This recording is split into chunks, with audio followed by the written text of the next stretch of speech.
তোমার সময়ের মূল্য আছে যুবক। আমি এক বক্তব্যে বলেছি, তোমাদের সামনে আজকেও বলতেছি যে তোমাদের সময়ের মূল্য আছে। তুমি বগুড়ায় বাস করো এই কথা ভুল, তুমি দুয়ারপাড়ায় হামিদপুরে বাস করো এই কথা ভুল। মানুষ কোনো জায়গায় বাস করে না, জায়গা তো জায়গার মতোই থাকে। 1000 বছর আগে এই জায়গা এমনই ছিল, 1000 বছর পরে এই জায়গা এমনই থাকবে, এই জায়গার কোনো পরিবর্তন হবে না। এর উপরই কিয়ামত কায়েম হয়ে যাবে। অথচ এই জায়গাতে মানুষ আসছে চলে যাচ্ছে। তাহলে মানুষ জায়গায় থাকে না, মানুষ সময়ে আসতেছে সময়ে যাচ্ছে।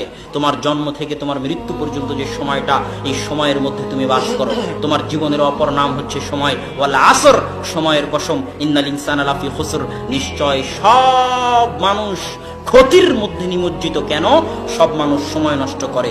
সব মানুষ ক্ষতির মধ্যে নিমজ্জিত কেন? সব মানুষ সময় নষ্ট করে।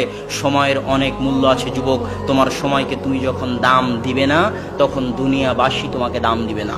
তুমি যখন তোমার সময়কে দাম দিবে না, তখন দুনিয়াবাসী তোমার সময়কে দাম দিবে না। তুমি যখন তোমার সময়কে দাম না দিয়ে অন্যের ক্রিকেট খেলা দেখো, তোমার সময় কি এতই অমূল্যবান যে অন্যের ক্রিকেট খেলা দেখতে হবে? সে এসে তোমাকে দেখুক, এর নাম হচ্ছে আত্মমর্যাদা বোধ। যে আমি কেন তাকে দেখবো, সে আমাকে দেখুক, একে বলে আত্মমর্যাদা। আমি কেন তার অনুসরণ করব, সে আমার অনুসরণ করুক, পারলে এর নাম আত্মমর্যাদা। আমি কেন পাখির জন্য জীবন দিব, পারলে পাখি আয়েশা রাদিয়াল্লাহু তাআলা আনহার জামা পরার জন্য জীবন দিক। আমি কেন শাহরুখ সালমানের জন্য জীবন দেব, পারলে শাহরুখ সালমান আমার নবী মুহাম্মদ সাল্লাল্লাহু আলাইহি ওয়াসাল্লামের অনুসরণ করুক, এর নাম আত্মমর্যাদা। আপনার সরকারও কখনো চাইবে না যে আপনি শিক্ষিত হন। কেন চাইবে না জানেন? এই জন্য চাইবে না যে আপনি যদি শিক্ষিত হন তাহলে আপনাকে 500 টাকা দিয়ে কেনা যাবে না, আপনাকে 1000 টাকা দিয়ে বলা যাবে না যে অমুক বাসে আগুন দাও আর অমুক গাড়িতে আগুন দাও আর অমুককে হত্যা করো। কেন? আপনার কাছে যখন শিক্ষা চলে আসবে তখন আপনি আর বিক্রি হবেন না। আত্মমর্যাদা আসবে, আত্মসম্মান আসবে যদি সঠিক শিক্ষা থাকে। কিন্তু ক্ষমতা টিকিয়ে রাখার জন্য দরকার গাঞ্জাখোর, জুয়াখোর, মদখোর, গুন্ডা। তাহলে আপনার সন্তানকে আমি কেন শিক্ষিত করব? আপনার সন্তান শিক্ষিত হলে তো আমার দিকে আঙ্গুল উঠাবে। এই জন্য আপনার সন্তানকে মূর্খ রাখতে হবে। আর মূর্খ রাখলেও টেনশন নাই। কেন টেনশন নাই? মূর্খদের জন্য গার্মেন্টসে চাকরির ব্যবস্থা আছে, মূর্খদের জন্য মধ্যপ্রাচ্যে লেবারির ব্যবস্থা আছে, মূর্খদের জন্য ইউরোপে লেবারির ব্যবস্থা আছে। আমি কখনোই আমার কোন মুসলিম ভাইকে ছোট করে মূর্খ বলতেছি না। আমার জাতির অবস্থা আফসোসের সাথে তুলে ধরতেছি যে আমাদের লেভেলটা, আমাদের জায়গাটা আমরা কোথায় নিয়ে গেছি, আমাদের অবস্থানটা আমরা কোথায় নিয়ে গেছি।